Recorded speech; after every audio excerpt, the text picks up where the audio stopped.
माँ सिद्धिदात्री की कथा इस प्रकार है। माँ सिद्धिदात्री नवरात्रि के 9वें दिन पूजा जाती है।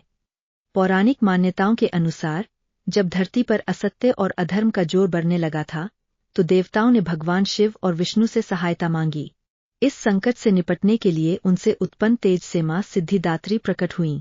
वे देवी दुर्गा के 9वें स्वरूप है, जो सारे प्रकार की सिद्धियां देने वाली मानी जाती है। भगवान शिव ने माँ सिद्धिदात्री की कठोर तपस्या की थी, जिससे वे प्रसन्न हुई और शिवजी को 8 प्रकार की सिद्धियां दीं। इसके कारण शिवजी का आधा शरीर देवी का हो गया और वे अर्धनारीश्वर कहलाए। माँ सिद्धिदात्री के 4 हाथ होते हैं, जिनमें कमल, शंख, गदा और चक्र होते हैं, और वे सिंह पर या कमल पर विराजमान होती है। माँ सिद्धिदात्री का स्वरूप शक्ति, ज्ञान और सिद्धि का समन्वय है।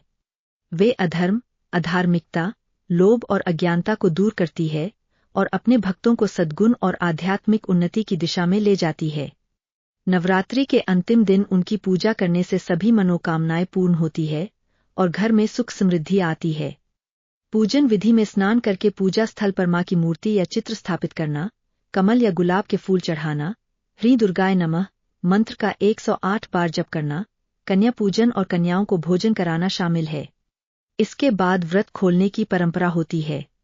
यह कथा भक्तों को यह संदेश देती है कि सच्ची सिद्धि बाहरी सुखों में नहीं, बल्कि आंतरिक ज्ञान और आत्मा की शुद्धि में है।